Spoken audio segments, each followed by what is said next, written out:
friends, welcome back. Here is our next case study number 20 from CA Final, ICA booklet on MCQs and case-based scenarios of paper 3 audit. Shivam and Co LLP is a large firm of chartered accountants based out of Delhi, NCR. The firm has 6 offices in India, namely Delhi, Noida, Bangalore, Kolkata, Chennai, and Chandigarh. The firm has 35 partners across various offices. The staff size of the firm is 250 approximately. The firm is offering various services to its clients and has accordingly set up separate departments for those services, which are headed by the partners. The firm has clients as both listed and unlisted companies to whom service include statutory audit, internal audit, risk advisory, due diligence, tax support, etc. The firm also has a managing partner who sits in Chandigarh office. All in all, one can say it's an all solution firm as far as service of a CA are concerned. The firm focuses significantly on its quality and accordingly has set up various controls in place. The firm ensures that the engagements of the each partner are reviewed in terms of quality of work by other partner of the firm independently every year. For this purpose, firm has set up a process and one or two engagement files of a partner is selected. Quality assessment also carries weight in terms of assessment of profit sharing of the partners. The firm has been subject to peer review, which was conducted 3 years back. During the financial year ending on 31st March 2020, the firm got an intimation of the peer review on 1st of July 2020, with which it was before time, considering the review was done only 3 years back and was not due. The firm discussed this matter with the relevant authorities, but the authority did not change their stand. The process of peer review got started on 1st of August 2020 and completed on 15th of September 2020, which included the on-site review from 1st of August 2020 to 20 August 2020. Since the firm was not happy with the selection of engagements for review by the peer reviewer and also faced some problems during the peer review process, it also consulted another firm of his friend Shubham and Associates. He is a partner of Shubham and Associates.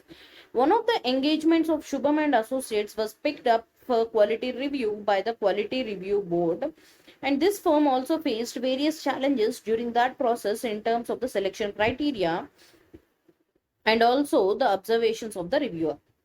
Considering the above mentioned facts, you are required to advise on the following matters.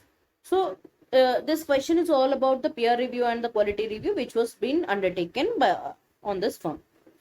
So we'll go through the each and every question and we'll identify the correct options and we'll take whether a particular question or a particular option is wrong and the reasons for it. Okay. To the question number 20.1, Shivam & Co LLP submitted a list of its assurance and due diligence services in respect of selection for the engagement of the peer review. So it has given assurance engagements and due diligence engagements to the peer reviewer. Now the peer reviewer has to take a sample out of it, from which he can take a sample. Before going through the options, I want you to go through a particular point from our study material. Just a second. So from where he should select a sample, either from the assurance engagements or due diligence engagement. This can be drawn from our study material and we'll finalize the correct option. See here, selection of sample by the reviewer has been given, wherein point A says, the reviewer shall within 15 days of receiving the information from the practice unit select a sample of the assurance engagements that he would like to review and intimate the same to the practice unit and the peer review board. So he should take sample out of the assurance services. Therefore, we'll go back to the question. Here, from the options given, we should identify that the peer reviewer should select a sample from the assurance engagements. We'll go through the options Option A says peer reviewer may select any sample out of assurance and due diligence engagements. Is that so? No. He can select from the engagements relating to assurance services. Therefore, option A is wrong. Option B says peer reviewer may select any sample out of assurance engagements. Yes, this is the correct option based on the provisions given under the procedures for selection of sample by the peer reviewer. Okay. Option B is the correct option, but still we'll go through other options. Option C says peer reviewer may select any sample out of due diligence engagements, which is wrong. Option D says peer reviewer may select an engagement on a piecemeal basis covering any service, assurance or due diligence. Even this is wrong. We should select sample out of only assurance engagements. Therefore, option B is the correct option.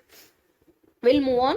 20.2. The concern of Shivam and Co. LLP regarding its selection of peer review arose because it is assessed itself as level 2 entity, which was different from the assessment by the peer review board. So before even going through whether the review has been conducted properly or not, one thing you should make sure that peer review board has conducted the review after the 3 years, right? So peer review board is considering that this particular entity is a level 1 entity depending upon its nature and the size of operations. Therefore, we'll go back, we'll go through the provisions which were given. Just a second, see here, periodicity of peer review. The periodicity of peer review will be level 1 practice units once in 3 years, level 2 practice units once in 4 years. Therefore, the review which is conducted on Shivam and Co. LLP itself is an evidence that Shivam and Co. LLP is an level 1 entity. Okay. We'll go through the options. Option A says the firm should be level 1 based on the criteria of level 1 and 2 given by the ICAI regarding applicability of accounting standards. No, it is directly a level 1 entity. It has to be a level 1 entity because the peer review board has conducted the peer review after 3 years time. Okay.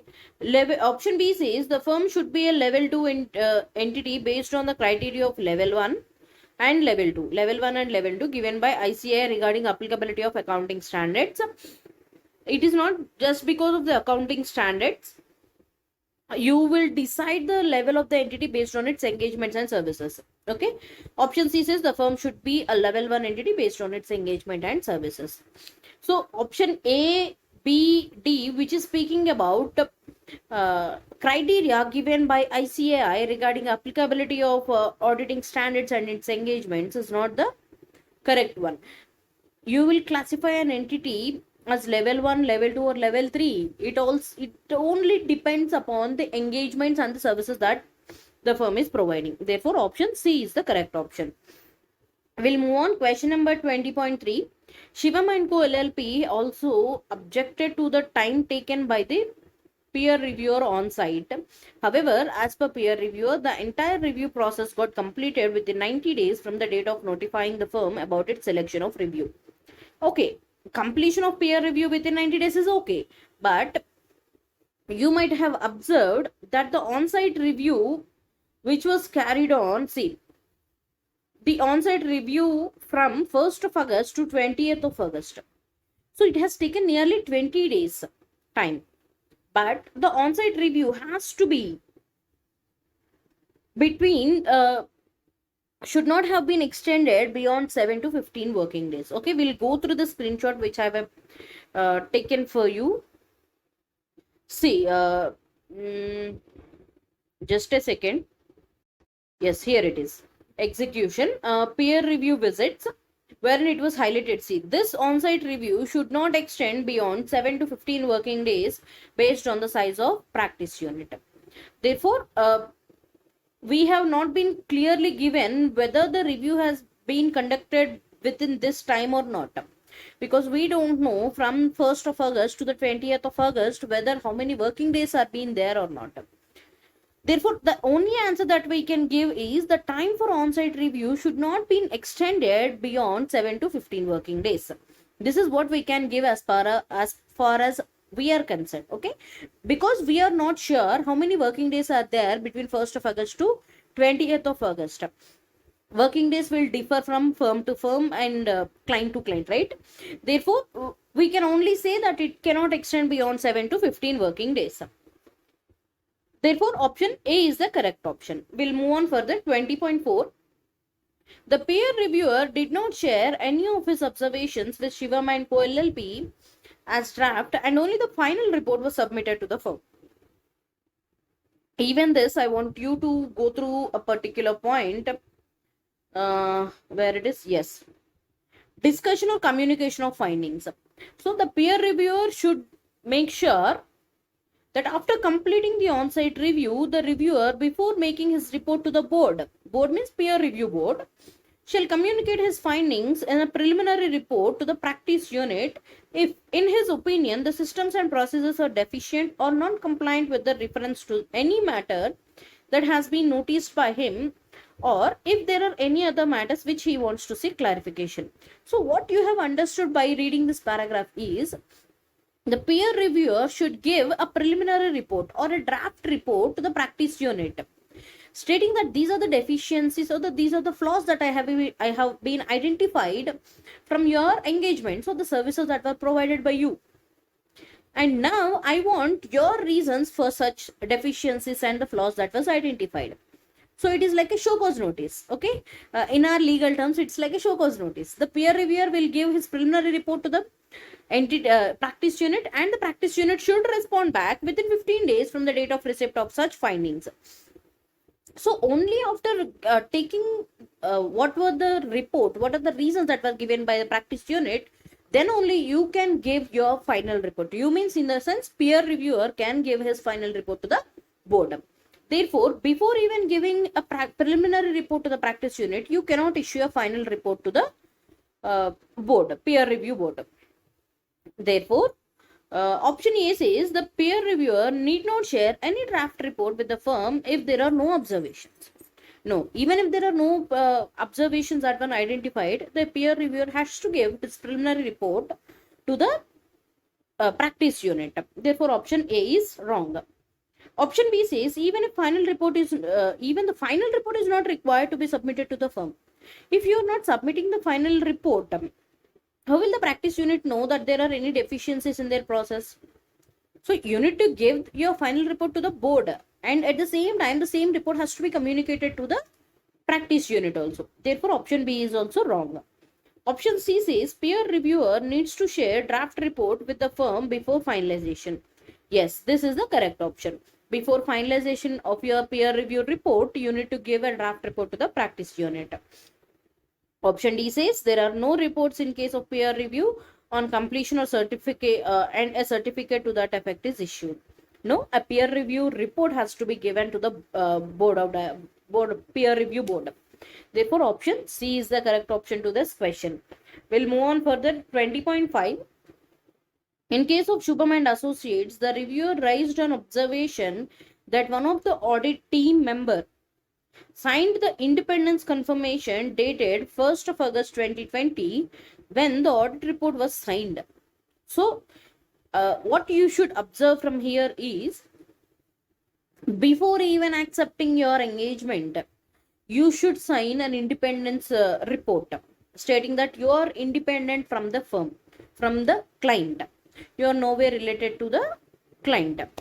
So, just because you are independent, you cannot say that I will sign my independence report at the date of on the date of signing my final audit report. So therefore, even before you are accepting your engagement, you should clearly specify and you should clearly sign an independence confirmation that you are independent from the client. Therefore, what has been done here, it was signed along with the audit report, which is wrong. So the reviewer is correct in identifying this particular point. This was objected by Shubham and Associates because the audit team completed the documentation as required by the auditing standard. You're following auditing standard, but what auditing standard says? Before even accepting your engagement, you need to give a confirmation upon your independence. Therefore, the observation of the reviewer was correct, but only when the audit.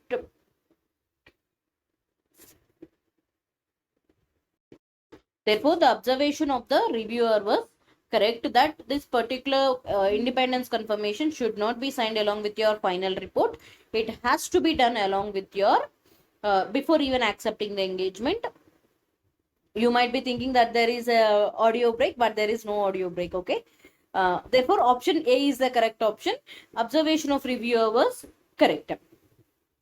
Option B says was not correct. Option C says it was correct, but only when the audit member has not complied, then it has to be dropped. No, there is no such thing. Option D is also saying that the reviewer was not correct. The final answer to this question is option A. Observation of the reviewer was correct. That's all. With this, we have completed 20 case studies. We are pending with 10 case studies, right? Which I'll be soon uploading. Don't worry, it may take some time for me to upload. Okay. Rest assured that I'll be uploading all the case studies with the reasons annexed to it. Okay.